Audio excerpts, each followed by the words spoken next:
he comes in at a certain age because you're at the age of influence. You can be influenced or you can influence somebody. Mm-hmm.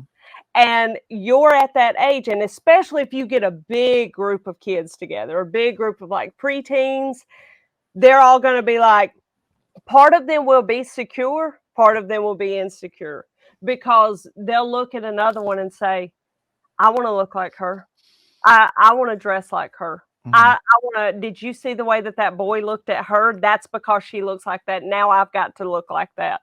Well, okay, that's number one. That's not true. That person may not even be for you. There may be somebody else that loves you just the way you are. Mm-hmm. And now I'm getting a little ahead of myself, but what I'm saying is this starts from a very young age, an identity crisis, and it gets you when God created you. And I put this in my notes.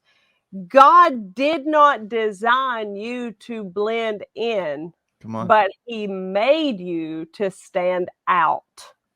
He did not design you to blend in. He made you to stand out, because he said, let us make man in our image and in our likeness. Let me ask you a real harsh truth question. Do you think God blends in? No. Nah. No. God is the most unique being in all of existence. And he said, let us make man in our image. So let us make man unique. Let us make man to stand out. I want my family to just absolutely shine on this earth. I want them, and at the time there was animals, there was plants and different creatures on the earth, and there was angels in heaven. But he said, he didn't say any of those. Let's make those in our image. He said, let us make man. That's you and I. That's mankind. That's the collective human race.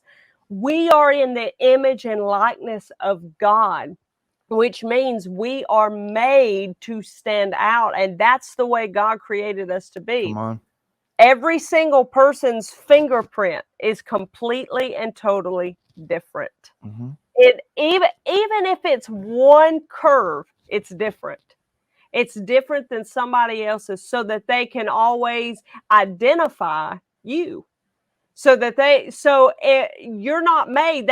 Your fingerprint should tell you that you weren't made to blend in, that you weren't made to be just like everybody else, that you were made to be unique. You were made to stand out. And that is what the enemy comes in to steal from you. That's what he comes to take from you. And that's what we are dealing with in this time. We're dealing with it more now than we've ever dealt with it before. We've got Instagram influencers that this is literally their job. They get paid for this, to influence people to be like them, to be just like them. And people do it. And people continue, and this is the way that these people make their living, and they know their targeted audience also. They know who they're looking at, because the enemy says, and now I'm not saying all influencers are bad. Some people are used to influence people to be in the right direction, but teach them the way God wants them to be. But when you've got people in the world who are influencers, the enemy uses them and says, you know what? Let's target that group right there, because that's the ones that are supposed to do this. The sad thing is most of the time the enemy sees your destiny clearer than you see it. And he sees your finish line and what you were created to do before you see it. And he'll say, that group of people right there, and it could be different people from all around the world, but to him, it's a collective group.